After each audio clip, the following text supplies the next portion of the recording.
Le sujet qui nous réunit ce soir est un de ceux sur lesquels la méchanceté d'Emmanuel Macron s'exprime avec le plus de cynisme, puisqu'il demande aujourd'hui aux Français de choisir quel service public il faudrait réduire pour permettre la réduction des dépenses publiques.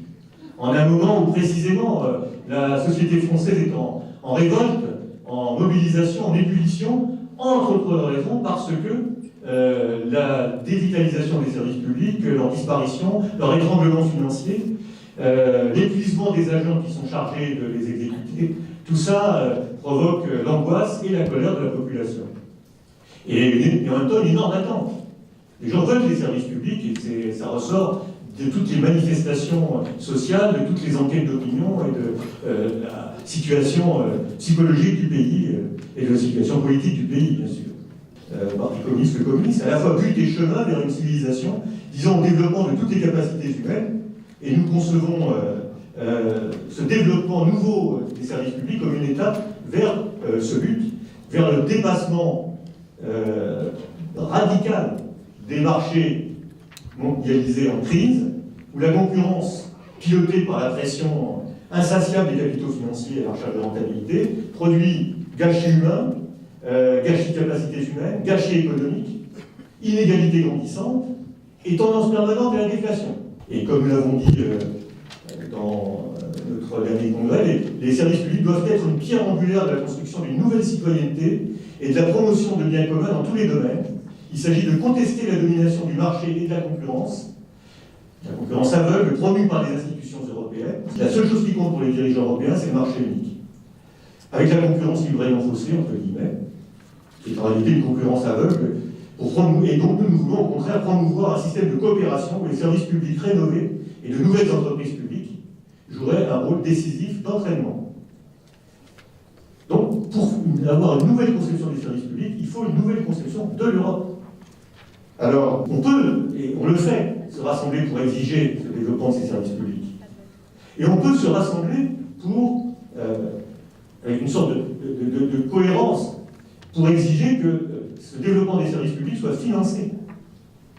Parce que si ces projets qui seraient économiquement viables et dotés d'une légitimité démocratique incontestable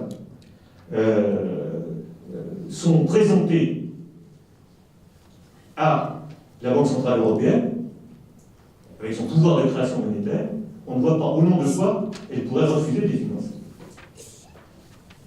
C'est l'objet de la proposition d'un fonds de développement économique, social, écologique, solidaire, démocratique européen, dont la campagne de Yann Boursa est porteuse. Et alors, on va en débattre ce soir, et ça tombe, disons, d'autant mieux que c'est un sujet qui est dans l'actualité.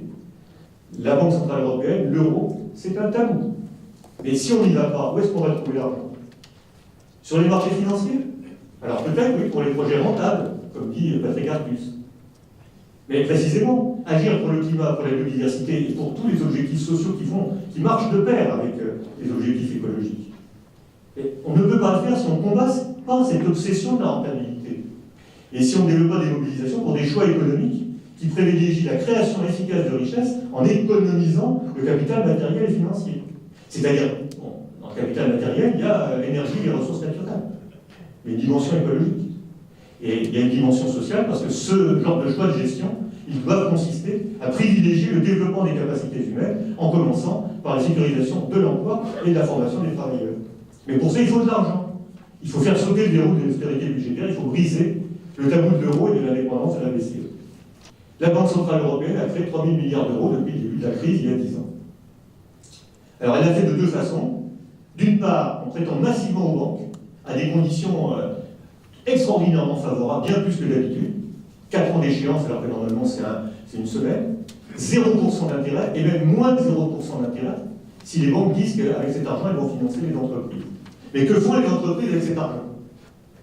Pas ce que nous voudrions qu'elles fassent. Et d'autre part, la deuxième façon que la Banque Centrale Européenne a eu de créer de la monnaie, ça a été ce qu'on a appelé le quantitative easing, c'est-à-dire l'achat de titres pour 2700 milliards aujourd'hui, sur les marchés financiers. C'est-à-dire qu'on a inondé les spéculateurs, on leur a permis de spéculer encore plus, et on leur a dit « faites ce que vous voulez de cet argent ». C'est la loi, c'est la loi des marchés et de la concurrence. Je pense que face à ça, s'attaquer au coût du capital, exiger une autre utilisation de l'argent des entreprises et de la Banque Centrale Européenne, c'est un puissant facteur des banques et des banques centrales, c'est un puissant facteur de cohérence et de convergence des mobilisations sociales et politiques dans les territoires, depuis le terrain, dans les régions, au niveau national et jusqu'aux enjeux européens et mondiaux.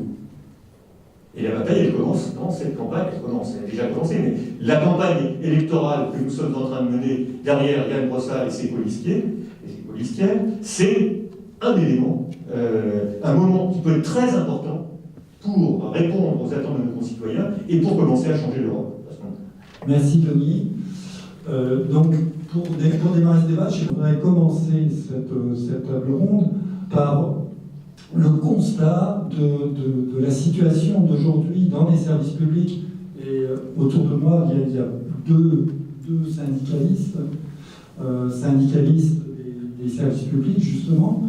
Donc, à ma droite, il y a Barbara Filleul, mais à qui je vais donner tout de suite la parole pour témoigner, qui est une responsable de la CGT dans les EHPAD du Val-de-Marne, et qu'elle puisse témoigner, faire un peu un premier témoignage de la situation dans notre système de santé. Bonjour à tous, c'est toujours difficile de commencer, donc on va y aller. On est dans une période de grand débat où les Français disent qu'ils veulent plus de démocratie et Buzyn et Macron proposent une loi de modification et de transformation du système de santé par ordonnance. Comme quoi ils écoutent effectivement le peuple et ce qui se passe autour des ronds-points et dans la rue en semaine. C'est pas anodin que l'hôpital public se dégrade au même titre que les services publics quand vous avez un dogme d'Europe à 3% à pas dépasser pour les services publics. Le constat, il est là. Comment on en sort? On en sort d'abord parce qu'on n'est pas tout seul à porter les questions du service public. Il faut aussi mêler les syndicalistes, les usagers, les personnels pour défendre les services publics. Donc aujourd'hui, on est dans une insuffisance de ressources parce qu'il n'y a pas la volonté de redonner les pouvoirs aux salariés et aux partenaires sociaux à l'intérieur de la sécurité sociale et qu'il n'y a pas la volonté de nous permettre à nous, à l'intérieur de notre outil de travail, d'avoir la parole. Donc voilà, ça se dégrade, c'est le chat qui se mord la queue et la situation, elle est de plus en plus catastrophique, mais on n'y arrivera pas tout seul sur ces combats-là. Quand on dit l'Europe, elle veut un pacte social avec une protection sociale, ouais, une protection sociale de haut niveau pour tous et accessible pour tous, sans tri de population, sans tri dans les soins, mais qu'on aille au mieux disant, c'est-à-dire qu'on prenne ce qui est le mieux dans chaque pays et qu'on en fasse un socle de santé pour tous. Parce qu'on ne s'en sortira pas, sinon si on dézingue en France, parce qu'on a un des meilleurs systèmes de protection sociale au monde. Et donc c'est pas innocent si on casse la sécurité sociale, c'est pas innocent si on casse les retraites. Il va y avoir une réforme systémique sur les retraites. C'est une des branches de la sécurité sociale. On a déjà attaqué la branche famille. On attaque le statut de la fonction publique à grand rouleau compresseur. Donc d'ailleurs, je rappelle qu'on sera tous dans la rue le 9 mai et que bien sûr, il faut qu'on soit nombreux à défendre les services publics. Parce que plus on a de services publics et moins on a d'inégalités dans les territoires et dans les pays. Je pense qu'il y a à retravailler un certain nombre de questions et de liens. Voilà. Merci Barbara Filleul. Manuela Donna, elle, fait le constat de la dégradation d'un autre service public, puisqu'elle est dans le service, la secrétaire générale du service public des douanes. Bonsoir. Bon, c'est pas plus facile de passer la deuxième, hein, je suis pas sûre. Oui, j'ai l'immense immense honneur d'être colistière de Yann et en tant que militante et pour exercer une fonction, un métier qui est assez mal connu, hein, mais qui fait partie des services publics régaliens de l'État, puisque je suis douanière. Et le Brexit, évidemment, puisque nous sommes les premiers concernés probablement, est un élément déclencheur, mais il est surtout, je crois, l'élément déclencheur d'un état de délabrement de notre service public qui a été organisé. C'est 25 ans de réforme, d'éloignement du service public des populations, c'est 6 000 emplois supprimés depuis 1993. Alors je ne dis pas 1993 par hasard, hein, puisque c'était l'ouverture des frontières. Et donc, sous prétexte qu'on aurait ouvert les frontières, on aurait besoin de moins de contrôle et de moins sécuriser les citoyens.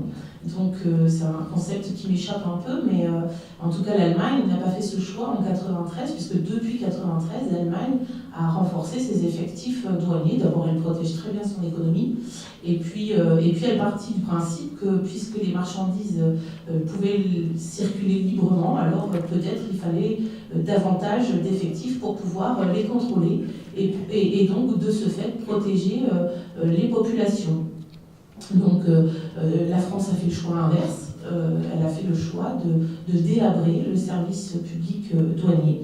La douane, c'est pas juste des petits bonhommes bleus en uniforme qui viennent vous taquiner un peu sur certains passages pour savoir si vous avez acheté trop d'alcool ou trop de cigarettes. Finalement, tout ça importe assez peu.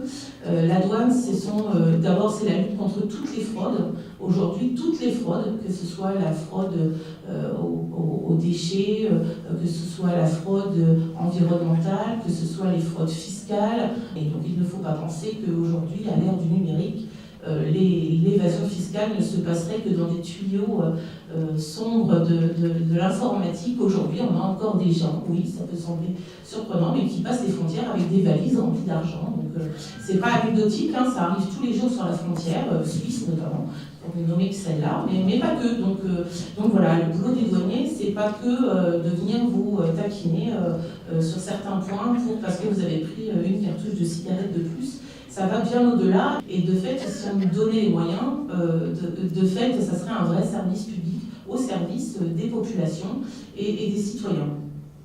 Donc, j'entendais Denis qui disait tout à l'heure comment on pourrait ne pas vouloir plus de services publics. Bah oui, je vous pose la question, comment dans ces conditions on pourrait ne pas vouloir plus de services publics. Aujourd'hui, on a une administration des douanes qui est peut-être aujourd'hui la plus européenne, puisque nous avons depuis 2 ans un code des douanes de l'Union, qui est donc notre code des douanes commun à tous les pays de l'Union. Alors il y a à peu près autant de façons de l'appliquer que d'États membres. Voilà. Donc il n'y a eu qu'une consigne, je pense, puisque j'ai eu la chance, si on peut dire la chance, de rencontrer ceux qui ont été à l'origine de l'écriture de ce code des douanes de l'Union. C'est qu'en fait, le cahier des charges était très simple. En fait, hein. Il ne faut pas empêcher le commerce de commercer en rond. Voilà. Donc en fait, on a bien compris où étaient les intérêts économiques d'un code de l'Union qui allait libéraliser encore plus les échanges et qui éloignait toute forme et toute possibilité de contrôle pour les administrations de ces marchandises. C'est l'Europe de l'argent contre celle des gens, puisque les marchandises peuvent circuler absolument librement et sans aucune entrave, aucun contrôle, quelles que soient d'ailleurs les conséquences sur la santé, la sécurité ou la fiscalité. Mais par contre, on empêcherait les gens de traverser l'Europe ou de venir enrichir nos pays, nos cultures et tout ce qui va avec. On sait fermer du service public, on ne sait pas créer du service public. Et je crois que voilà, c'est un peu l'enjeu aussi de cette campagne probablement, c'est que voilà, de l'argent il y en a, des solutions il y en a, des mécanismes on en a plein, et qu'on a des services publics qui peuvent se mettre au service des populations partout sur le territoire. Je me tourne maintenant vers notre interlocuteur à droite, qui est Ulf Clerval.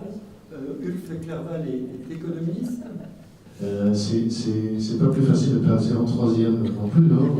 Le moment qu'on est précédé par 2 témoignages comme ça, c'est très difficile.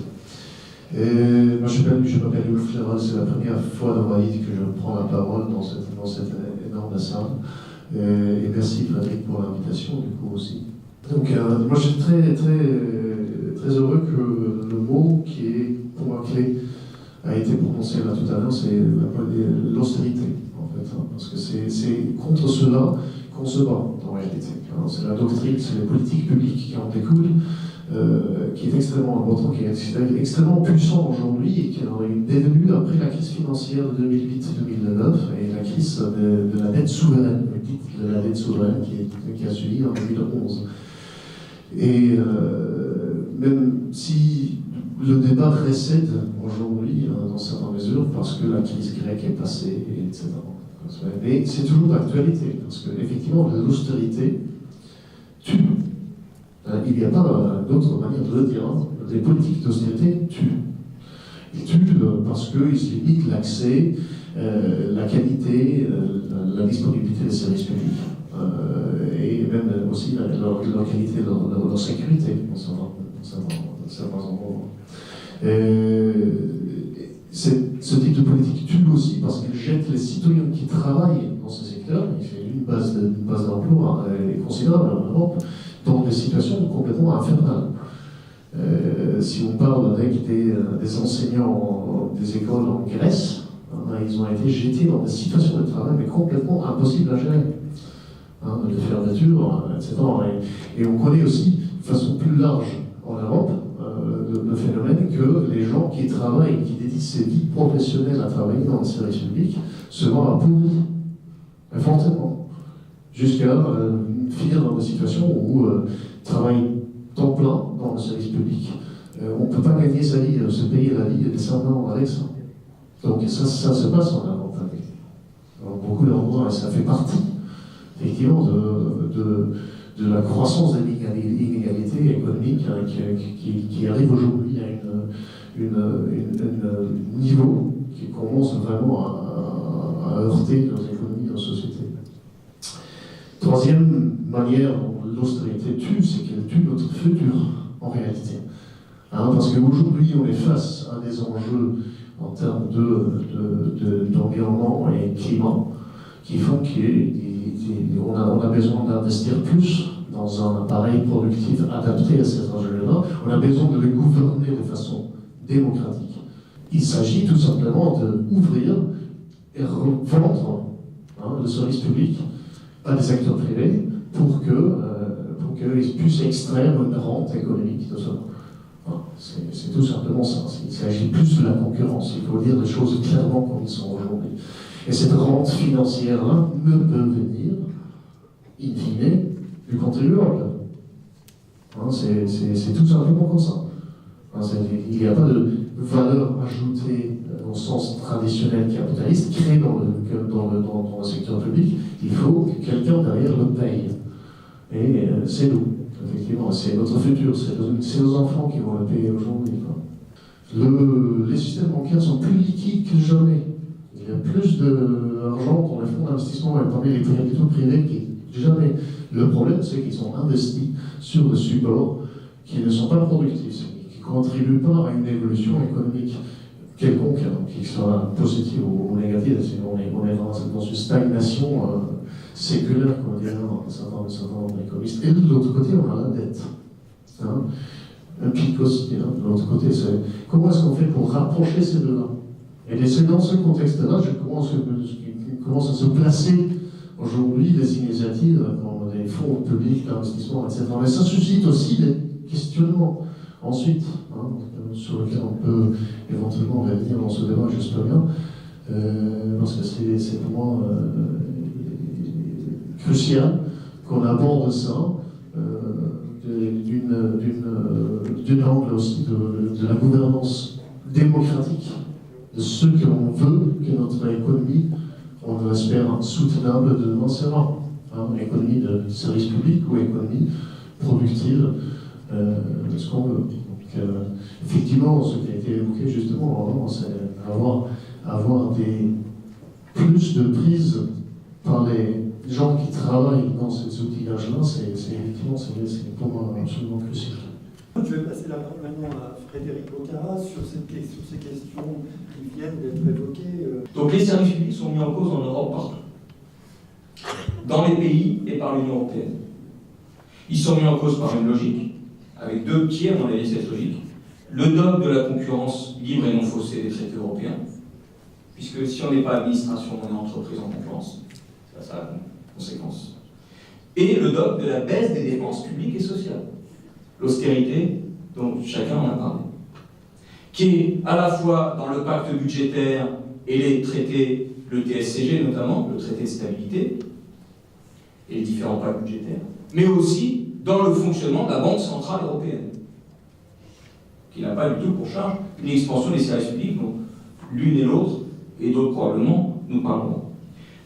Deuxièmement, ils sont mis en cause par l'austérité elle-même, c'est-à-dire cette baisse des dépenses publiques et sociales étrangle les services publics, fait qu'ils ne fonctionnent pas ou mal, et donc on dit, bah, vous voyez, mon chien a la rage, on va le noyer. Hein, le dicton, c'est si on veut noyer son chien, on dit qu'il a la rage.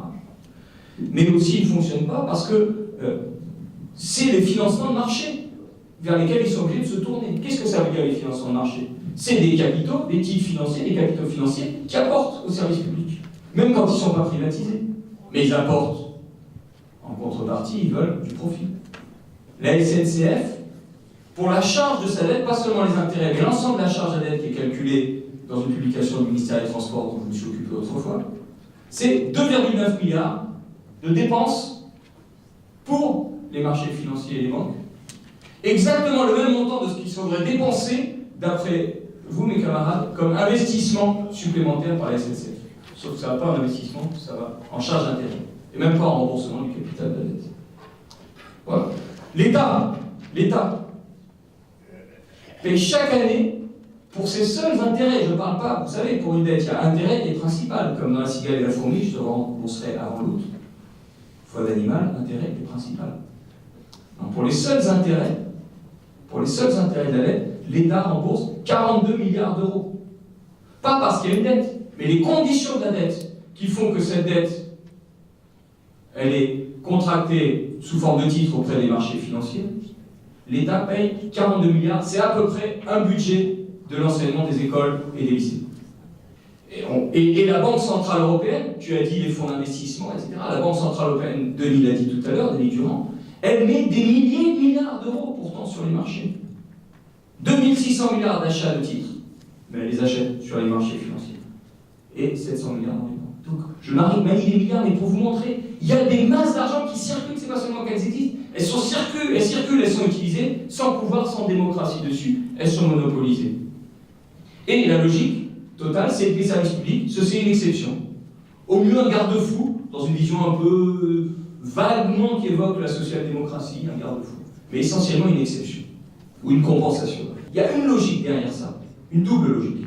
Faire plus de profit, bien sûr, mais aussi permettre aux services publics de s'étendre très largement dans le monde entier pour partager les coûts sur une masse beaucoup plus large. Mais en partageant les coûts, il n'y en a que quelques-uns qui restent, ils ont démoli tous les autres services publics. Et on a privatisé. Nous proposons de coopérer. Donc fondamentalement, pour eux, les services publics, c'est un coût. Au mieux une compensation pour réguler un peu les choses, mais c'est aussi un espace de profit et de marchandisation, avec la possibilité dans les services publics d'un appui par le financement public. L'enjeu majeur, c'est une relance par les services publics pour développer les biens communs. Notre conception des services publics, c'est qu'il permet de développer les biens communs, qu'il faut une expansion sociale pour et par les services publics. Deuxièmement, les services publics, ce n'est pas une exception au marché, mais c'est un outil majeur de coopération pour commencer à dépasser les marchés. Pour une autre logique d'efficience pour la société, d'efficience sociétale, avec l'égalité d'accès et la péréquation, mais avec non pas seulement le bouclier, mais le développement des capacités de chacun. Et c'est ça qui est décisif aujourd'hui, et c'est ça le nouveau monde. Dans le monde d'aujourd'hui, les capacités créatives de chacun deviennent de plus en plus décisives, les capacités de compréhension, d'échange, et pour la société, et pour l'économie, deviennent décisives. Et c'est ça, les services publics. C'est les personnes et la coopération des services publics. Donc ils sont décisifs pour le monde de demain. Et c'est le vieux monde qui veut essayer, au contraire, de nous régler les choses. On ne doit pas laisser faire ça.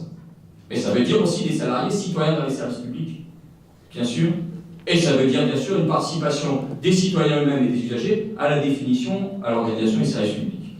Troisièmement, il faut mettre en cause, bien sûr, le dogme de la concurrence libre et non faussée. Quatrièmement, il faut aussi développer les services sociaux, ce que l'Europe appelle les services sociaux, services de l'emploi et protection sociale. Ce sont des services publics qu'il faut développer et qui sont décisifs, y compris parce que des services qui, élever le niveau de protection sociale, ça baisse la concurrence. Ou ça fait porter la concurrence sous une forme d'émulation sur les prix et l'efficacité économique, et pas la concurrence sur le moins-disant social et sur la baisse des salaires. Et cinquièmement, pour finir, les services publics ne doivent pas être pensés à côté des entreprises, mais comme un ghetto, si vous voulez, mais comme agissant sur les entreprises. Bon, pour des raisons éthiques, on ne va pas faire, mais aussi pour des raisons économiques, parce qu'on ne va pas avoir d'un côté des services publics hypertrophiés et puis pas d'emploi de l'autre côté. Ça ne marchera pas, et d'ailleurs on ne pourra pas financer les services publics. Mais aussi, par exemple, les entreprises, si elles font des licenciements partout, les services publics, ils ne peuvent pas arriver à travailler correctement, bien sûr. Mais pour les raisons écologiques aussi. Les entreprises et leur production, il faut arriver à changer leur façon de produire, et pour qu'elles emploient plus et autrement, et pour qu'elles soient écologiques. Et là, les services publics peuvent jouer un rôle fondamental comme service public agissant sur les entreprises et dialoguant en coopération avec les entreprises. C'est à mon avis une question fondamentale. Je te vois, tu es douanière. Et les douanes travaillent avec les entreprises, mais aujourd'hui sont très soumises alors qu'elles pourraient être pensées comme appuyant le développement des entreprises. Et à mon avis, pour toute la gauche, c'est un grand enjeu de penser les services publics comme agissant sur les entreprises et sur l'économie, non pas comme un ghetto, mais comme quelque chose de positif. Je peux passer maintenant la parole à la salle avant de donner la parole à Yann Brossard. Je viens de Decazeville dans l'Aveyron. Alors moi, si je voudrais vous faire un petit exemple quand même, pour être bien concret, c'est que l'accès aux soins, l'accès aux services publics, on ne l'a pas tous à égalité. Il faut des services publics, oui, mais des services publics de proximité. Et on a un truc, nous, chez nous, à Decazeville, puisqu'on se bat depuis très longtemps, c'est sans entreprise, il n'y aura pas de service public, sans service public, il n'y aura pas d'entreprise. Et ça, c'est phénoménal, c'est un constat qui est réalisé et qui est même défendu par les patrons dans nos territoires. Parce qu'eux-mêmes le disent. Si vous n'avez pas un hôpital à côté, les employeurs ne viennent pas. Et si les employeurs ne viennent, ils sont peut-être là, les employeurs, mais allez trouver des cadres, des techniciens qui voudraient venir, par exemple à Decazeville. Première question, c'est est-ce que vous avez une école? Est-ce que vous avez un collège? Qu'est-ce qu'on peut faire dans votre ville et est-ce qu'on peut se faire soigner? Si vous n'avez pas une maternité, que vous n'avez pas des écoles à proximité, que vous avez un bureau de poste qui va vous faire 10-15 km, eh bien, je peux vous dire que les techniciens, qu'est-ce qu'ils font? Ils reculent et ils vont habiter à 40 km à Rodez, qui est la préfecture. Et donc, ça enlève toutes les populations dans nos territoires, qu'ils soient ruraux ou mi-ruraux, on va dire. Voilà. Et donc, moi, si je devais avoir un petit truc à dire ici, c'est ça. Il faut aller aux électeurs en leur touchant du doigt les services publics, ce qu'on perd. C'est ce qu'on perd. Voilà. Voilà. C'est juste un petit constat que je voulais vous dire. Merci. Mais à un moment donné, ça a été dit par les différentes interventions sur la scène, des milliards, il y en a.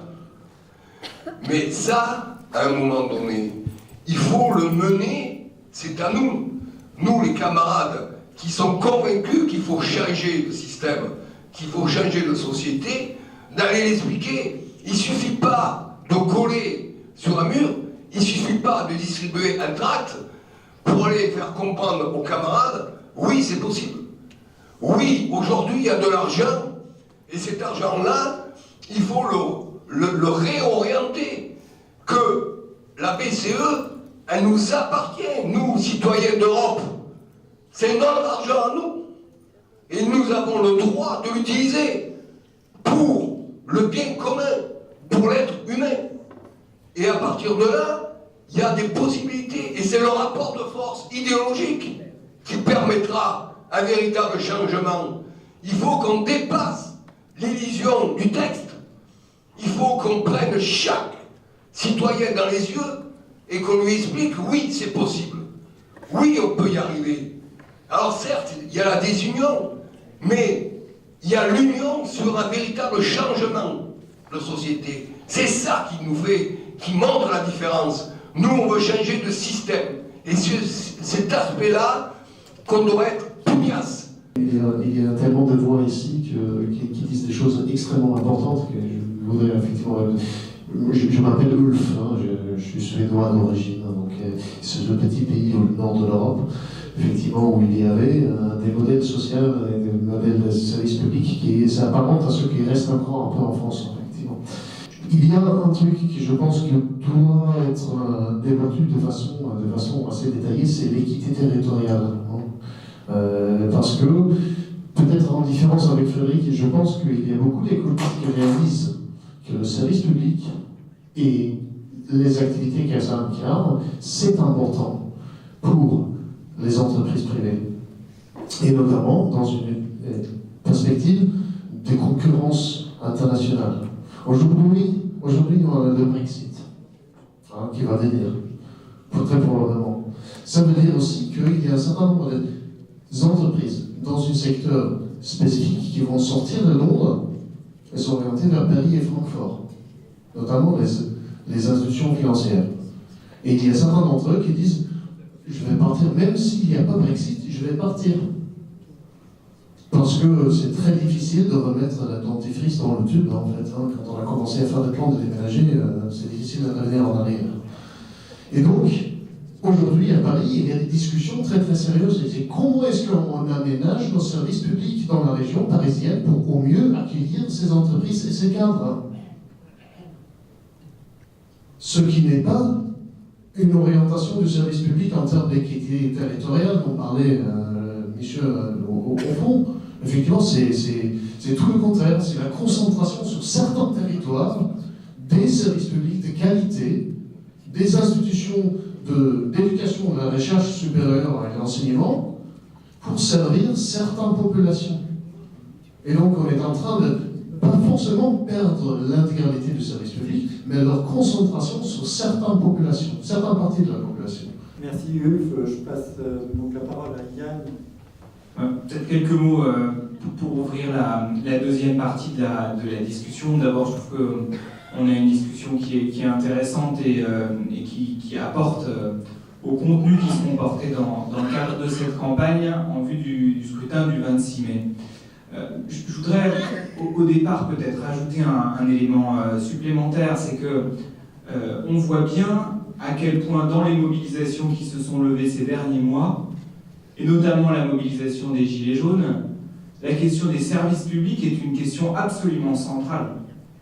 Et d'ailleurs, dans les différents cahiers de doléances ou cahiers de l'espoir qui ont été ouverts un peu partout dans les mairies, la question du service public est revenue tout le temps. Et y compris lorsque le président de la République est allé faire ses grands shows dans différentes régions, la question du service public est revenue à de très nombreuses reprises. J'étais avant-hier au Blanc, dans l'Indre, qui est une ville frappée par la fermeture de sa maternité. C'était les états généraux des maternités en lutte. Il y avait beaucoup de monde. Et dans toute une série de villes, dans toute une série de villages, on a des mobilisations très importantes qui se lèvent sur cette question du service public. Et moi, je crois que c'est lié à deux choses. D'abord, il y a une conscience très forte d'une dégradation de la qualité de vie liée à la disparition de ces services publics dans les quartiers populaires comme dans les zones rurales. C'est évidemment un premier élément qui est le déclencheur de cette mobilisation. Mais il n'y a pas seulement ça. Il y a aussi, je crois, une conscience assez forte dans notre pays que le service public est au fond un des éléments de notre identité nationale. Et que lorsqu'on touche au guichet de la poste, quand on touche à la maternité du coin, quand on touche à la gare ou à la petite ligne de train, on touche à notre identité nationale. Parce que la France, elle a quand même longtemps développé un modèle singulier dans lequel le secteur public avait une part importante. Et c'est ça qui est en train de disparaître. Et je pense que c'est un élément très fort et très puissant dans l'attachement des Français à leur service public. Ils ont le sentiment qu'on touche à leur identité nationale, à l'identité de leur territoire. Et je crois qu'il faut aussi le défendre comme cela. Parce que ce sont des territoires entiers qu'on est en train de rayer de la carte. Le camarade de Decazeville le disait très bien. On détruit des territoires entiers. Parce qu'on a aujourd'hui une organisation des territoires qui est totalement libérale et qui consiste à mettre le paquet sur les grandes métropoles en rayant de la carte tous les autres territoires. Et donc ça, c'est une vision que nous ne pouvons pas partager. Et la réponse à ça, c'est le maintien du service public, tout particulièrement dans les zones rurales. Donc je pense que c'est un élément essentiel. Parce que les Français ont quand même connu autre chose que ce qu'on a maintenant. Quand on voit que la moitié des maternités françaises ont disparu depuis 20 ans, ça veut quand même dire qu'il y a 20 ans, il y en avait 2 fois plus. Donc on a connu un autre système que le système qui est en vigueur en ce moment. Et qu'est-ce qui s'est passé depuis 20 ans? On ne peut quand même pas nier que l'Union européenne, avec ses règles autoritaires, a considérablement pesé dans la disparition de nos services publics. Frédéric l'a dit très justement. Enfin, on a aujourd'hui des traités européens qui sont basés sur 2 dogmes qui percutent notre ambition pour les services publics. Le premier dogme, c'est l'austérité, c'est la fameuse règle des 3%, c'est la contrainte de baisser nos dépenses publiques, c'est-à-dire en réalité de détruire nos services publics.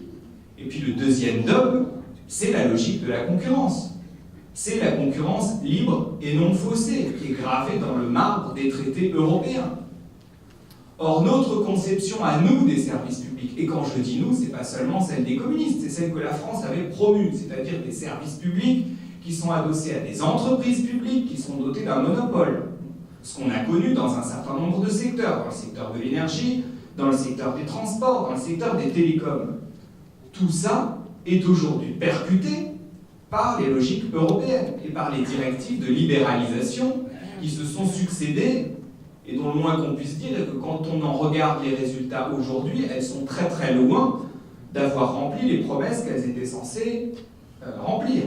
Prenons le secteur de l'énergie. En 1996, il y a eu la directive de libéralisation du secteur de l'énergie. À l'époque, le Premier ministre Alain Juppé avait dit « Vous verrez, les prix vont baisser ». Pas dire que les prix aient considérablement baissé. Et je crois que pour ce qui concerne l'électricité, il est prévu pour le mois de juin une augmentation de 5% des tarifs. Donc, nous sommes aujourd'hui, je crois, dans une période charnière où il y a une prise de conscience très forte du fait que ces logiques de l'Union européenne nous ont pourri la vie en nous privant de nos services publics essentiels et en cassant des services publics qui fonctionnaient et qui permettaient de répondre à des besoins fondamentaux. À partir de là, ce que nous disons, nous, dans le cadre de la campagne, c'est qu'on a besoin d'une double rupture. D'abord, il y a la question des moyens financiers. Et il y a notamment la question de la Banque centrale européenne. Et la proposition clé que nous faisons, c'est bien que la Banque centrale européenne, au lieu de déverser de l'argent sur les banques privées, comme c'est le cas depuis 10 ans, puisqu'elle a versé 3 000 milliards d'euros aux banques privées sans condition ni contrepartie, que cet argent-là puisse aller vers le développement de nos services publics, avec un fonds qui serait géré démocratiquement à l'échelle des territoires. C'est une première proposition que nous faisons et elle est essentielle. Mais je dirais qu'on a aussi besoin d'une deuxième rupture à l'échelle européenne. C'est une rupture qui concerne l'organisation démocratique de l'Union européenne. Enfin, précisément, aujourd'hui, elle n'est pas démocratique. Nous, ce que nous disons, c'est que l'Union européenne doit devenir une union de nations et de peuples libres, souverains et associés. Qu'est-ce que ça veut dire? Ça veut dire que nous sommes favorables au partenariat, nous sommes favorables aux coopérations, mais nous ne sommes pas favorables à une Union européenne qui nous conduit de fait à avoir des peuples qui sont entraînés vers un chemin qu'ils n'ont pas choisi. Or, c'est exactement ce qui s'est passé en France, puisque en France, nous avions une conception particulière des services publics, qui n'est certes pas majoritaire au sein de l'Union européenne, mais nous avions notre conception du service public, des services publics adossés à des entreprises publiques. Or, l'Union européenne, aujourd'hui, enfin depuis maintenant des années, nous tord le bras et nous entraîne vers un chemin qui est un chemin différent, et qui est un chemin qui consiste à nous obliger à mettre en concurrence nos entreprises publiques avec des entreprises privées. Ça n'était pas notre conception du service public. Et donc, nous considérons qu'au sein de l'Union européenne, nous devrions avoir le droit de développer la conception que nous avions depuis des années du service public et qui fonctionnait correctement. Mais donc ça suppose une rupture démocratique à l'intérieur même de l'Union européenne. Et donc ça suppose un changement profond du cours de l'Union européenne. En tout cas, nous sommes convaincus que les choses ne peuvent pas fonctionner, ne peuvent pas continuer à fonctionner comme elles fonctionnent aujourd'hui. Voilà les deux éléments que je voulais mettre dans le débat, et puis je suis sûr que la discussion permettra de l'enrichir.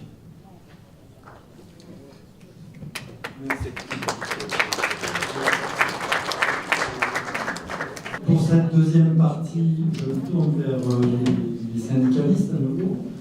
Donc à droite, Laurent Brun, que tout le monde connaît, qui est secrétaire général de la CGT des cheminots. Oui, d'abord merci de l'invitation. Quand on parle de l'Union européenne, le premier sujet, c'est de prendre un peu de recul et de se dire à quoi pourrait donc servir, c'est un peu ce que disait Yann, à quoi pourrait donc servir une structure supranationale qui pourrait traiter des sujets économiques. Et donc dans le domaine ferroviaire, par exemple, on pourrait imaginer qu'on organise des coopérations transnationales de manière à garantir un vrai droit au transport en Europe, pour plein de motifs différents, je ne développe pas. On pourrait imaginer un échange de technologies d'un réseau à l'autre, notamment en matière de sécurité. Il y a beaucoup de technologies qui sont disponibles, par exemple en France, qui ne le sont pas forcément dans d'autres pays. On se souvient d'une catastrophe en Espagne, dans laquelle si ce qu'on appelle chez nous le contrôle de vitesse par balise avait été disponible à ce moment-là, la catastrophe aurait été évitée. Et donc en termes d'échanges technologiques, on pourrait faire des choses extraordinaires en Europe. Et puis également la question du financement. Et j'y reviendrai un petit peu plus. À l'inverse de ça, que fait l'Union européenne? L'Union européenne se focalise effectivement sur un certain nombre de choses. D'abord la concurrence entre les opérateurs, ensuite l'éclatement des entreprises ferroviaires historiques pour permettre cette concurrence, parce qu'il ne suffit pas de laisser venir la concurrence, il faut la permettre, donc il faut lui faire la place, et puis une instauration de barrières aux subventions publiques pour empêcher que ces opérateurs publics historiques qui ont été éclatés, même encore éclatés, ils arrivent encore à fonctionner si on leur attribue les finances qui vont bien, et donc il faut aussi mettre des barrières à ces finances-là. Et donc on arrive à un paradoxe qui est absolument, moi je trouve catastrophique, c'est que dans le même temps où on a des lycéens qui pendant la semaine font grève du lycée pour exiger des démarches environnementales volontaristes, au même moment où des associations mettent l'État en procès, et l'Union européenne est en train en ce moment d'enquêter sur le système de compensation financière en France sur les péages pour les entreprises ferroviaires de fret. C'est-à-dire que les péages ferroviaires que l'infrastructure facture aux opérateurs sont extrêmement élevés, et comme le fret était en difficulté, il a été, on va dire, consenti un rabais, entre guillemets, sur les péages. L'Union européenne enquête pour savoir si finalement ce n'est pas une forme de subvention publique qui aboutirait à une distorsion de concurrence. Et donc au moment où le fret ferroviaire s'est effondré du fait de la concurrence, la seule question qui est posée, c'est est-ce qu'il n'y aurait pas encore une aide détournée, qui aurait été attribuée sur les dernières années. Il est évident que si la conclusion de l'Union européenne est qu'il y a bien eu aide détournée, il y aura demande de remboursement, et donc ce sera la fin ferme et définitive du fret ferroviaire, en tout cas au moins public, mais qui représente encore une large part du fret ferroviaire. Et donc, qu'est-ce qui restera? C'est la route. Donc on est quand même là vraiment sur une contradiction énorme entre les aspirations de la population et le travail de cette structure qu'est l'Union européenne. On a effectivement un système ferroviaire qui est historiquement une activité très consommatrice de capital. Et pour cause, on a donc 30 000 km de lignes en termes de réseau, un vieillissement extrêmement avancé parce qu'il y a eu un sous-investissement pendant plus de 30 ans qui a été rapport après rapport, on va dire, mis sur la place publique. Mais paradoxalement, plus on constate qu'on sous-investit, moins on investit. Et donc évidemment un vieillissement des lignes qui arrive aujourd'hui entre guillemets à la conclusion que si on ne fait pas les travaux, il faudra fermer. Donc dans les médias, il y a eu quelques jours mise en avant 56 lignes qui sont menacées. En fait, il y en a plus que de 56, mais celles-là sont menacées de manière extrêmement urgente. Les premiers investissements nécessaires, c'est donc déjà pour le maintien de l'existant et pour le maintien du réseau tel qu'il est. En France, il y a un rapport qui a été sorti l'année dernière par la commission d'orientation sur les infrastructures, présidée par M. Duron, qui n'est pas spécialement un marxiste acharné ou un défenseur du service public, mais qui estimait, qui a fait 3 scénarios. Un scénario de réduction de la surface, on va dire, ferroviaire. Bon, je passe celui-là parce que pour l'instant il a été complètement écarté. Un scénario qui fixait un peu le maintien du réseau tel qu'il est aujourd'hui et qui établissait la nécessité de financement à 3 milliards par an pendant 20 ans. Et puis un troisième scénario qui était celui de ce qu'il explique comme étant une accélération, c'est-à-dire pour répondre vraiment aux problématiques des usagers, c'est-à-dire supprimer les limitations de vitesse qui existent le plus rapidement possible et ne pas trop attendre. Et puis pour améliorer certaines situations de congestion, de saturation, il y avait le troisième scénario qui nécessitait 4 milliards d'euros d'investissement pendant 20 ans. Le gouvernement, lui, il prévoit dans la loi d'orientation sur les mobilités d'investir 2,7 milliards par an pendant les 20 prochaines années, enfin en tout cas au moins pendant les 5 prochaines années. On pourra encore avoir une mauvaise surprise. Mais 2,7 milliards, donc on n'est pas aux 3 milliards et on est évidemment encore moins aux 4 milliards. Ce qui veut dire que pour maintenir l'infrastructure et répondre aux besoins des usagers actuels du transport ferroviaire, il manque 1,3 milliard par an. Alors la situation et la réponse du gouvernement, elle n'est pas compliquée. C'est de faire comme il a été fait à l'époque pour les LGV, les lignes à grande vitesse, puisqu'on nous bassine sur le fait que dans le passé on a fait des erreurs. En fait, on reconduit les mêmes erreurs pour d'autres choses. C'est-à-dire que dans le passé, on a voulu construire des lignes à grande vitesse qui ont coûté des dizaines de milliards d'investissements. Personnellement, je ne pense pas que ce soit un mauvais investissement, mais comme tout investissement, il faut le financer. Donc c'était plutôt ça la question. Donc on a utilisé une solution facile, c'est d'obliger l'opérateur public, l'entreprise publique, à financer tout ça sur ses fonds propres. Et donc elle s'est endettée de manière massive. Aujourd'hui, ce n'est plus la construction des LGV qui nécessite l'investissement massif, c'est cette régénération. Et donc, cette année, le budget de SNCF Réseau, c'est 5,7 milliards d'investissements, pas que sur la régénération, mais au total, dont moins de la moitié sont financés par des subventions publiques. Et donc le reste est financé par les capitaux propres de l'entreprise, par la pression sur les usagers, par la pression sur les salariés et par la suppression de ce qu'on estime être non rentable ou insuffisamment rentable. Et donc on rentre dans une vraie logique qui n'est pas celle du service public. On ne peut pas envisager, alors dans le même contexte que j'ai décrit au début, avec la mobilisation qu'il y a sur ces questions-là, et toutes les belles promesses et toutes les belles coop et tout le bazar, on ne peut pas imaginer être dans une situation pareille. Donc nous avions proposé au niveau de la CGT qu'on double la part modale du ferroviaire, qui est à peu près aujourd'hui 12% dans les deux, enfin entre 10 et 12% dans les deux modes, marchandises et voyageurs, pour arriver aux alentours de 25% de part modale ferroviaire. Ça ne permettait que de limiter la croissance de la route. Ça ne permettait pas de faire refluer la route.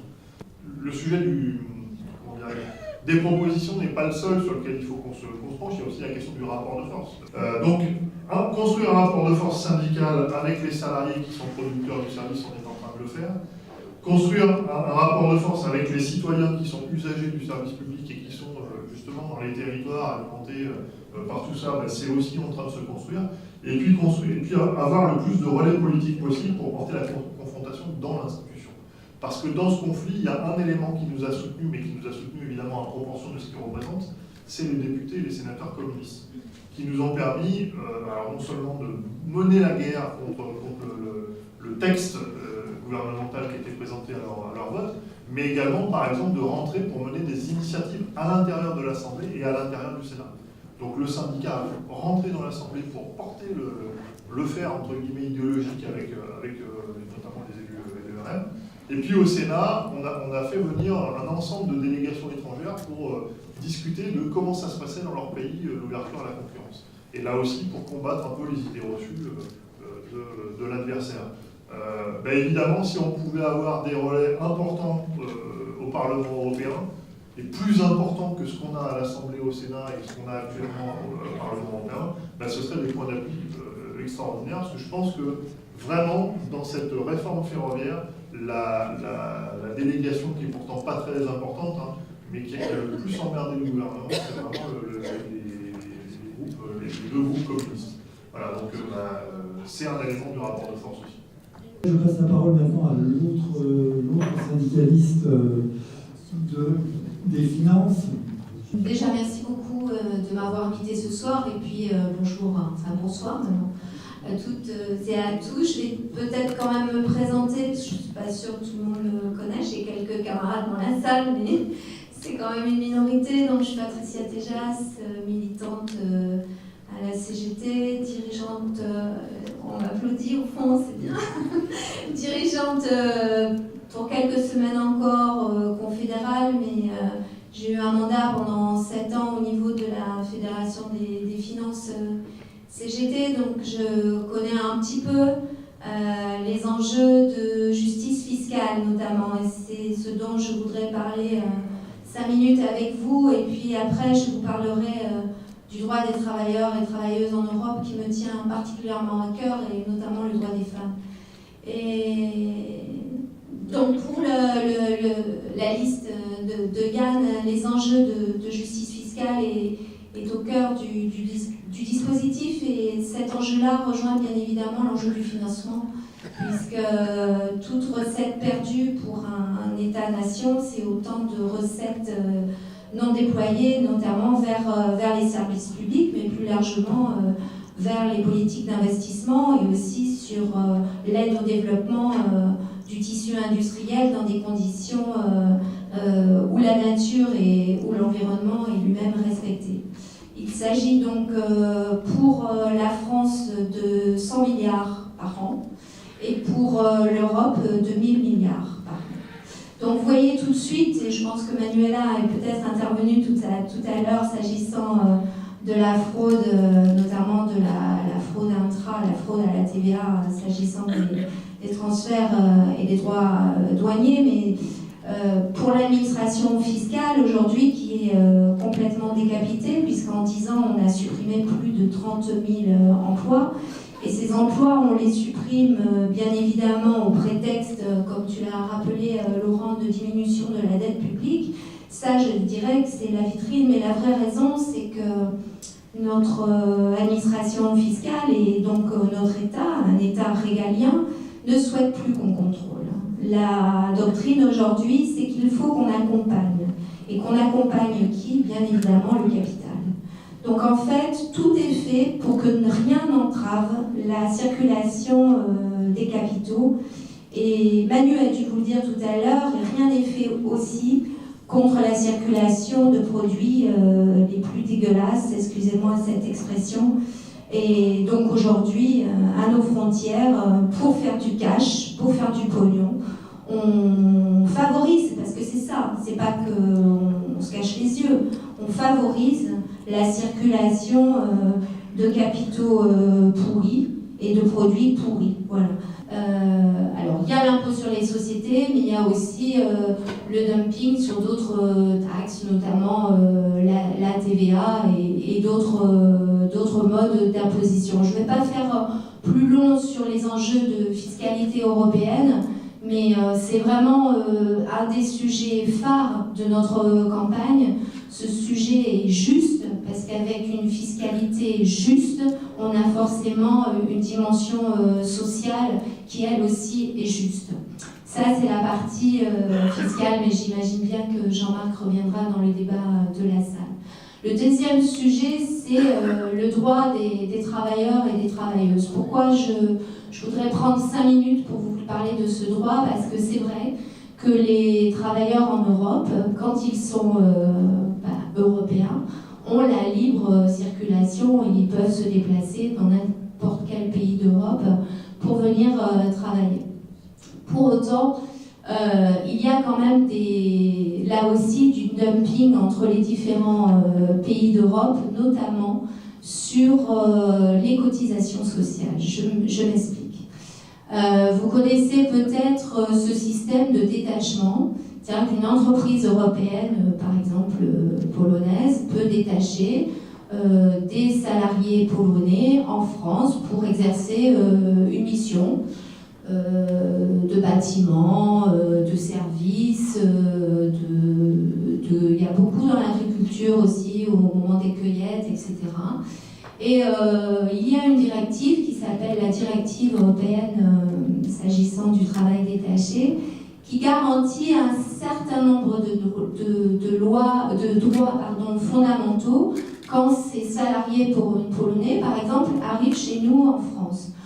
Ces droits fondamentaux sont attachés notamment aux horaires, au droit à la santé au travail, le droit à la restauration, enfin les droits fondamentaux qui font que finalement sur place ils sont peu ou prou traités entre guillemets comme les salariés français. Sauf que, alors aussi, mais quel intérêt que finalement, entre guillemets, d'obliger des travailleurs européens à venir travailler en France, puisque finalement ce sont les mêmes conditions. Donc pour celui qui fait appel de marché en France, c'est quoi l'intérêt? L'intérêt, c'est qu'au bout du bout, ces salariés polonais reviendront quand même moins cher à l'employeur qui a fait le marché en France, parce que le différentiel, ce sont les cotisations sociales.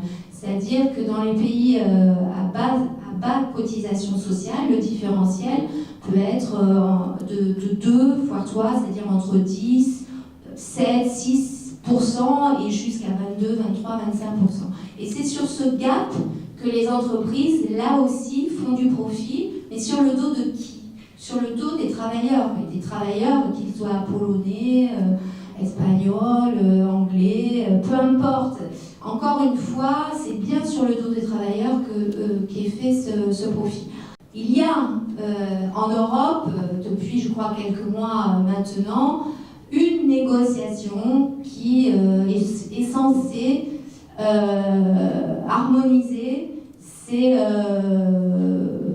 ces différents dispositifs de protection sociale. Alors déjà, ce n'est pas une directive, c'est un règlement. Donc ça veut dire que le règlement va rester au niveau européen. Il n'y aura pas de transposition au niveau national.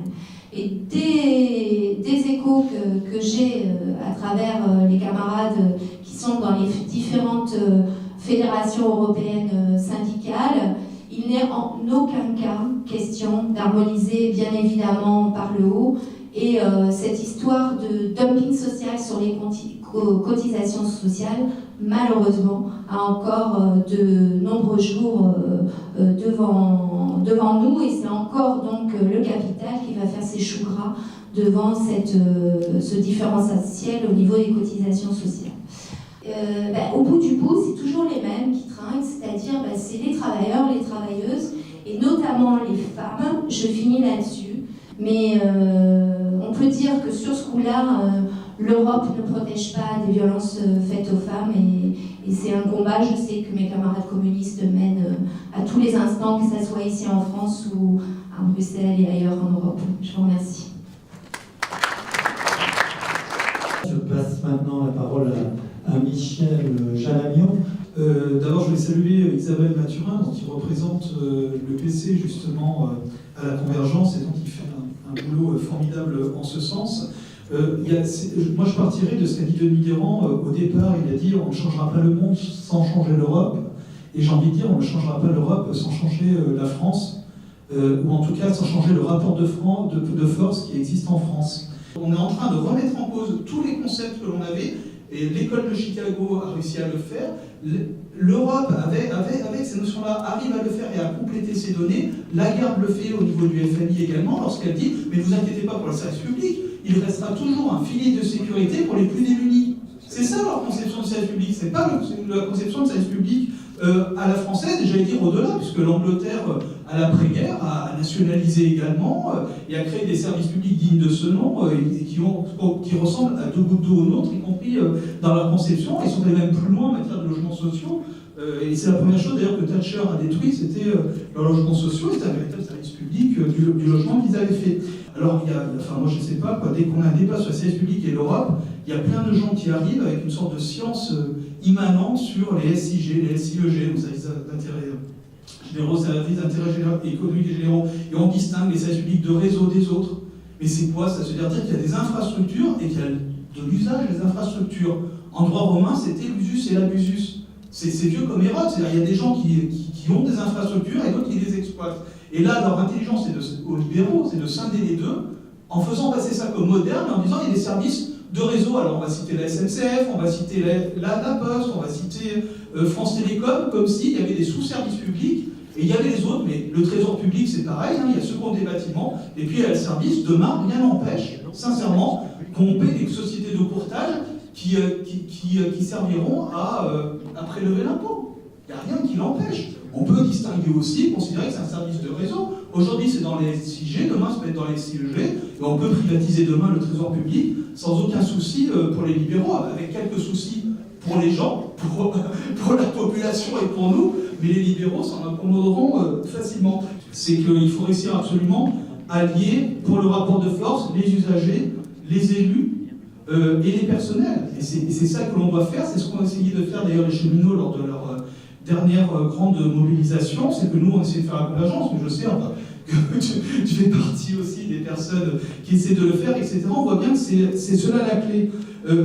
Pour faire cela, à mon avis, et c'est ta question, c'est qu'il y a de grands thèmes à exploiter qu'on n'exploite pas, et je pense qu'il faut montrer en effet ce que les services publics ont de moderne, et que ce sont les seuls surtout qui peuvent résoudre l'équation. C'est-à-dire lorsqu'on parle d'écologie aujourd'hui, beaucoup de jeunes sont intéressés par l'écologie et peu de jeunes sont assez intéressés par les services publics, en tout cas moins de jeunes, a priori.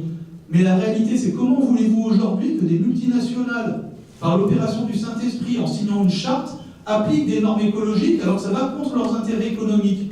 Absolument aucune. Il faut un service public. Tu parlais de l'égalité femmes-hommes. Évidemment, il faut des services publics pour y arriver. Alors évidemment, dès qu'on parle d'égalité femmes-hommes, d'ailleurs tout le monde pense aux crèches, aux maternités, etc. Mais il y a aussi, par exemple, l'inspection du travail.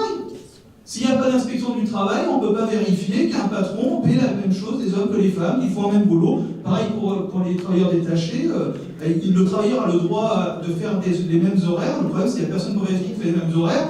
Je suis prêt à parier qu'évidemment, il en fera plus que les horaires légaux, etc., etc. Donc, les services publics, en fait, sont une réponse toujours moderne, réellement du XXIe siècle, je le crois, aux nouveaux enjeux d'aujourd'hui. Il y a le logement aussi, lorsqu'on voit que les SDF sont de plus en plus nombreux, lorsqu'on voit qu'on a des gens, des réfugiés qui arrivent et qu'on est incapable de les accueillir, tout cela nécessite des services publics. Je note cette heure qui a parlé en effet du numérique, en tout cas, tu parlais, je crois, des big data, mais aussi le numérique, la 5G. Enfin, c'est pas normal aujourd'hui qu'on considère que la téléphonie est privée, qu'il y a un nombre de concurrents démentiels, et que des zones entières ne sont pas couvertes par le numérique, et qu'on supprime ça public en disant aux gens, passez par le numérique, ça sera beaucoup plus facile pour vous. C'est quand même un Français sur 5 qui n'a pas accès à la 5G, etc. Donc il ne peut pas faire des démarches que la plupart des autres feront, etc. Après, il y a aussi des enjeux où il faut qu'on fasse attention, donc j'ai plus envie d'être un peu constructif là-dessus. Par exemple, sur la métropolisation, il faut faire attention, en fait. C'est pas du tout les habitants des villes contre les habitants du champ. C'est pas ça du tout qui se passe. C'est-à-dire qu'on détruit les services publics en milieu ruraux, dans le monde rural, et ça c'est vrai, réellement, mais on le détruit aussi dans les grandes villes. À Paris, on a détruit les CPAM, des pôles emploi, aujourd'hui on détruit des postes. Ce que l'on fait, c'est qu'on prend l'argent qui sert à l'aménagement du territoire et on s'assert à les concentrer en effet sur la métropole, mais pour attirer les multinationales et les grandes entreprises. Donc voilà ce que je voulais dire, et donc je pense que sur tous ces sujets-là, il faudrait que l'on soit actif, et aussi évidemment, tu en as parlé sur le financement, enfin c'est la clé de tout, et montrer que les services publics sont rentables. C'est rentable par rapport au privé. C'est plus efficace, mais même plus rentable économiquement au niveau économique. Quand tu prends la sécurité sociale coûte moins cher que l'assurance vie. Oui, c'est pas d'accord. Après, des actions. En tout cas, c'est plus efficace, du coup, donc tu as raison. Donc c'est bon, ça va, on est d'accord. Donc c'est plus efficace et ça coûte moins cher que le privé, que ce soit la sécurité sociale, que ce soit pas, que ce soit Pôle emploi. Et donc, il faut absolument qu'on arrive à renforcer ce rapport de force nationale pour réussir à peser au niveau européen et surtout dans le premier temps, donc dans l'immédiateté, il fallait le 26 mai pour voter pour la liste de Yann Brossa et tout faire qu'elle fasse le plus haut score. Merci. Merci Michel Jalamian. Alors avant de donner la parole à notre couple franco-suédois des économistes, on refait un tour par la salle. Dans la perspective de civilisation de l'économie dont parlait Paul Bocara, n'oublions surtout pas la culture. En tant que communiste, on n'arrête pas de dire que la culture, c'est l'axe, l'enjeu culturel est au cœur des possibilités de transformation. Et quand on parle d'économie, on l'oublie. Pourtant, c'est un secteur économique qui n'est pas négligeable. Et ensuite, c'est aussi, surtout, donc, il y a un enjeu économique, mais il y a surtout un enjeu qui nous permettrait de combattre des idées, parce qu'on se heurte à quand même une inculture, et je ne parle pas des Facebook et tout ça, mais en fait, dans la tête des gens, tout est confus, parce que la culture c'est la dernière roue de la charrette.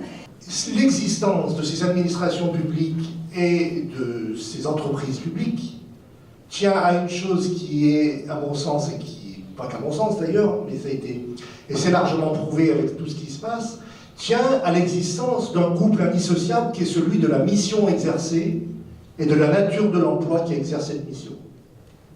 Donc, aujourd'hui, Patricia l'a dit, on est dans une situation en France, mais je vais prendre simplement en Europe, où on est confronté à ce que l'on appelle une fraude et de l'évasion fiscale. Bon. Le chiffre avancé est de 1000 milliards, je n'épiloguerai pas sur le chiffre, mais parce que je pense qu'on pourrait le faire à un autre moment, mais en tout cas, ce chiffre, il symbolise quelque chose. Il traduit, je dirais, des profonds dysfonctionnements des institutions financières et fiscales en Europe, et notamment des administrations fiscales qui se retrouvent et qui se sont retrouvées, je dirais, au fil du temps, de plus en plus dépourvues de moyens pour fonctionner. Et puis, dans tout je dirais, ce schéma-là, il y a aussi les banques. Les banques qui jouent, je dirais, le vrai rôle de transporteur de fonds. En fait, en faisant transiter les fonds des territoires qui produisent les richesses vers les territoires où on n'impose pas, c'est-à-dire les paradis fiscaux. Donc, face à tout, et la fiscalité peut aussi intervenir et jouer un rôle par rapport à ça. Maintenant, peut-être on peut passer aux conclusions. Je demandais d'abord l'avis de Ulf. Moi, je pense, au fond de moi, que la question clé n'est pas sur les autres mesures alternatives technocratiques. Hein, la question clé est dans la démocratie, dans la gouvernance de ces dispositifs-là. Effectivement, parce que si aujourd'hui, si on conteste la bureaucratie et la technocratie de l'Union européenne, avec juste une autre recette technocratique, on tombe dans le même débat et on va se heurter directement à cette fermeté doctrinale qui est l'Europe incarne aujourd'hui. Hein, c'est sans doute. Hein, si on ne passe pas la démocratie avant et on fait confiance à cette intelligence du débat public, du dialogue, de la délibération, faire rentrer tous les usagers dans les dispositifs, les gens qui travaillent, etc., qu'on arrive à démocratiser ces dispositifs-là et avoir des vrais débats, on sera toujours coincé entre deux recettes technocratiques. Et la culture, comme disait madame, c'est quelque chose qui est absolument fondamental à ça. L'éducation aussi. Et qu'on partage, qu'on partage plus un nombre de débats publics. Et aujourd'hui, on voit ce débat public qui est absolument nécessaire, essentiel. La dernière chose que je voudrais évoquer, effectivement, qui a été un peu touchée, je pense que la fiscalité, oui, est extrêmement importante pour financer cette nouvelle vague d'investissement qui est nécessaire, avec mise en pied la remise en pied des services publics. Par contre, court terme, je pense qu'on aura toujours recours à la dette. Parce que les enjeux aujourd'hui en termes de besoin d'investissement sont tellement lourds pour nous mettre sur un schéma qui est effectivement, donc, quand on fait rentrer des capitaux privés, etc., on fait aussi rentrer un pouvoir dans les dispositifs. Et c'est encore là, je reboucle avec la démocratie, ce qu'il nous faut, ce n'est pas forcément de nouvelles propositions technocratiques, c'est des propositions qui impliquent des vrais déplacements de pouvoir vers le public, vers les utilisateurs, vers ceux qui dépendent crucialement des services publics. Démocratie devant tout, hein, et débat public sur ça. Et laissons toutes les idées venir dans ce sens-là pour les débattre, parce que, effectivement, technocratie contre technocratie, j'y crois pas trop. Et je ne crois pas que les économistes en soi peuvent arbitrer ces questions-là, parce que ça, c'est de la technocratie, évidemment. Merci, Fouclairval. Frédéric Bocara, sur les questions de démocratie, vous êtes aussi particulièrement sensible. Et est-ce que vous pourriez nous donner, vous aussi, vos conclusions en rebondissant sur ce que vient de dire Wolf? Oui, la première idée, moi, que ça m'inspire en introduction, c'est on a le grand débat, on a la bataille des Gilets jaunes. On leur a dit, Denis l'a dit au début, on leur a dit quelles dépenses publiques voulez-vous diminuer? Eh bien, ils ont dit merde. Ils ont pas répondu. Ils ont dit non, on veut pas. Et les Échos, le journal du patronat, l'avouent.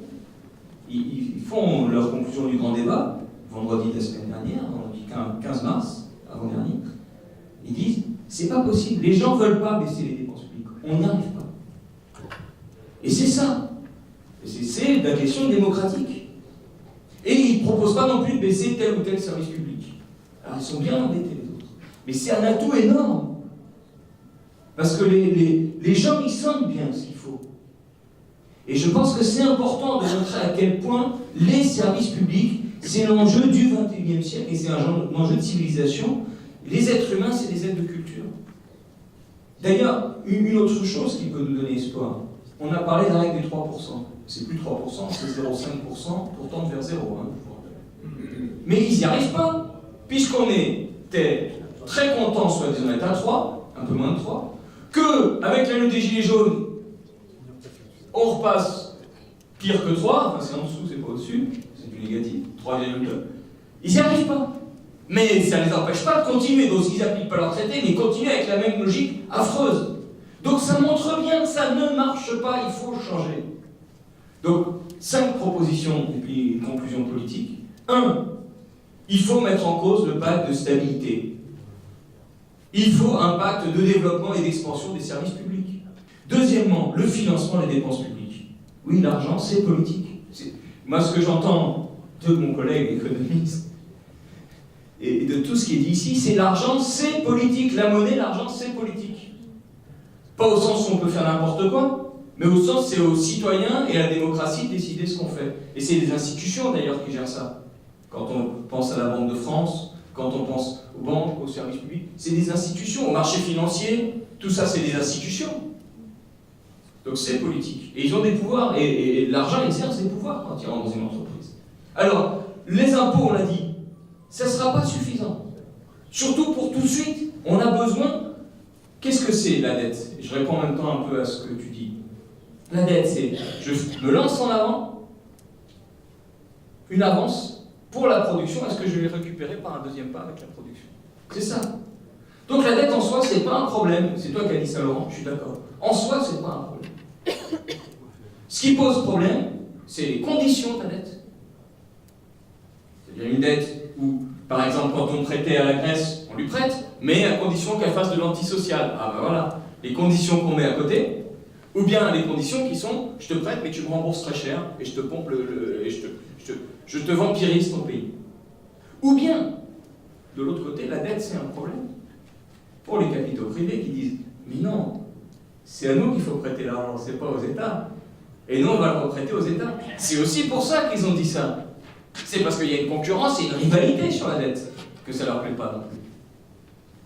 Mais on s'en est toujours sorti par une grande avance sur la dette, et si on la met là où il faut, ça permet de repartir comme après 45, c'est ce qu'on a fait, et on repart correctement. Et on redéveloppe, mais en redonnant un sens, un tout autre sens. Donc, des avances, pas seulement pour les investissements matériels, mais pour les dépenses humaines. Les services publics, c'est des dépenses humaines, et c'est de la formation. C'est pas tout à fait la culture, mais ça marcherait, c'est pour ça que je vous montre du doigt. Il faut voir aussi le changement, et c'est pour ça que c'est du public. C'est parce qu'on ne va pas prêter pour des dépenses humaines avec Quoi en garantie? Un être humain pour rembourser? Non. Le privé, il a besoin d'une garantie quand on prête, une machine. Mais si c'est pour des êtres humains, c'est le public. Si c'est pour des dépenses humaines, c'est le public. Donc c'est aussi pour ça. Parce qu'il faut des dépenses publiques, il faut des avances de formation considérables pour développer les services publics. S'il faut embaucher des dizaines de milliers de personnes dans le système de santé, il faut les former. On ne va pas les mettre comme ça. Donc il y a d'énormes avances à faire. Et nous, ce que nous proposons, et la proposition de Yann, nous devons, je pense, voir l'importance qu'elle a. D'ailleurs, à chaque fois qu'elle est présentée, elle est soutenue en réalité. Et nous devrions lancer un mouvement européen autour de cette question-là. Parce que c'est quoi? C'est un fonds européen qu'on crée, qui est une institution nouvelle qu'on crée,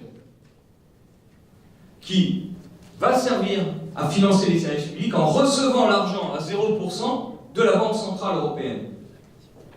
Avec cet argent, le fonds prend les titres de dette des États et donne de l'argent aux États à 0% si cela développe les services publics. Et dans ce fonds, comme l'a dit Yann, il y a une table ronde démocratique. Il y a des députés européens, des députés nationaux, des représentants des organisations syndicales, et à partir même du terrain, on peut le saisir pour des besoins de développement de services publics importants. Et cet argent à 0% si ça développe les services publics. Donc on met des conditions. Et comme on le crée, on peut faire quelque chose de nouveau dedans. Et pour tous les États. Mais ce n'est pas quelque chose de fédéral, puisque c'est de l'argent pour les États nationaux pour qu'ils développent les services publics. Ce n'est pas pour faire un service public européen, fédéral, encore technocratique. Non, c'est pour appuyer les développements. Par exemple, fret ferroviaire européen, il faut développer un grand réseau de fret ferroviaire européen. Par exemple, santé hôpital en Europe. Et tous les pays ont besoin, aussi bien les Grecs que les Allemands que les Français. Donc qu'on ne nous dise pas les Allemands ne vont pas vouloir. Tous les débats que j'ai pu faire où quelqu'un dit les Allemands ne vont pas vouloir, je dis mais en Allemagne d'abord, s'il n'y a pas que Merkel en Allemagne. Les syndicalistes allemands, le DGB, ils veulent. Les travailleuses allemandes, elles veulent un service public de l'enfance, par exemple. Elles veulent une école où les enfants sont beaucoup plus pris en charge. Enfin, chaque pays a ses spécificités au niveau des services publics. Les infrastructures sont très délabrées en Allemagne. Je fais exprès de dire l'Allemagne. Mais Grèce, c'est évident. Portugal, où on sait à quel point l'austérité tue. Il y a des travaux d'INED qui ont montré comment. Donc, pour chaque État, pour chaque pays, pour chaque peuple. Et pourquoi c'est nécessaire au niveau européen? Parce que on a besoin de se serrer les coudes. Parce que si tout de suite, permettez ce petit détour économique, si tout de suite, on a beaucoup de crédits, beaucoup de monnaie qui est mise pour développer les services publics en France, il n'y a pas tout de suite la production qui se fait. Alors on va taper sur la France, le dollar, la valeur de la monnaie française, si elle n'était que française, va perdre sa valeur, il y a une spéculation qui se fait, et il y a une mise en cause. Il y a une inflation, si vous voulez. Si on est à plusieurs, avec la force de l'euro, tous ensemble, tous vraiment, c'est tout autre chose. Et ça permet de tenir le coup pour développer les services publics. C'est-à-dire qu'on fait équipe pour pouvoir se développer. Voilà, donc l'enjeu majeur en Europe, c'est la coopération et pas la guerre économique. C'est ça, la question qui se joue dans ces européennes, c'est celle-là. Et comme l'a dit Denis, on a une cohérence historique là-dessus. Parce qu'on a été contre les traités ultralibéraux dès le début, tout en poussant l'idée d'une Europe de la coopération. On a une cohérence politique parce qu'en face d'objectifs ambitieux, on dit il faut des moyens. On ne peut pas raconter et vendre raser gratis. Il faut des moyens financiers et des moyens démocratiques des pouvoirs. Et on a une cohérence de méthode parce qu'on ne dit pas on va commencer à se taper sur la figure en défaisant l'Europe et en faisant la guerre économique renforcée pour, Inch'Allah, demain, coopérer. Non, tout de suite on cherche à coopérer. Et on pourrait même avoir un chemin, parce que le fonds européen, la France pourrait commencer à le lancer avec d'autres pays s'il y avait un autre gouvernement en Europe. C'est-à-dire qu'on va à la fois dire qu'on va le faire en Europe, et pourquoi Macron ne cherche pas à mettre en place un fonds européen entre plusieurs pays européens dès maintenant, entre par exemple toutes les institutions publiques qui existent en Allemagne, en Italie, en France ou ailleurs, et qui réclameraient que la Banque Centrale Européenne finance. Donc on peut mener les deux batailles. C'est-à-dire que ce qui est fondamental, c'est le social. C'est l'argent pour le social. La bataille de ces européennes, c'est le social et l'argent pour le social. Notre peuple est en train de se rendre compte que le social, on le politise en venant sur les questions d'argent. Et c'est nous qui devons le faire. Et la Banque Centrale Européenne est le verrou majeur de cette affaire-là. Elle commence à être connue. Et elle commence à revenir plus exactement dans les écrans parce qu'en 2012, elle avait été mise en avant. Voilà. Mais il faut bien voir que eux, en construisant l'Europe, ils ont fait un hold-up sur l'idée de coopération, un hold-up sur l'idée de mettre en commun. Parce que nous voulons mettre en commun, coopérer, c'est-à-dire mutualiser les forces pour faire. Et eux, ils ont dit, on va monopoliser pour la guerre économique. C'est le contraire de mutualiser. Mais ça donne l'impression aux gens qu'on a mutualisé. Alors effectivement, à Maastricht, ils avaient dit, on s'en fout de l'histoire d'argent, nous ce qu'on veut, c'est du social. En 2005, ils ont dit stop. Maintenant, aujourd'hui, la question, c'est de dire, il faut une alternative, il faut imposer autre chose, et même si c'est très difficile aujourd'hui, s'il y a la lumière d'une alternative, elle peut briller très fort et très loin parce que c'est ça dont on a besoin, et il faut diffuser, il faut qu'on maîtrise chacun, les uns et les autres, ces questions-là. C'est un moment historique, à mon avis, on le voit avec ce que mène la France, et c'est un moment historique pour la gauche. On peut recomposer la gauche sur des contenus avec ces apports-là, et je crois que si on maîtrise ces questions, si on avance là-dessus, on peut aller très loin. Je vous remercie.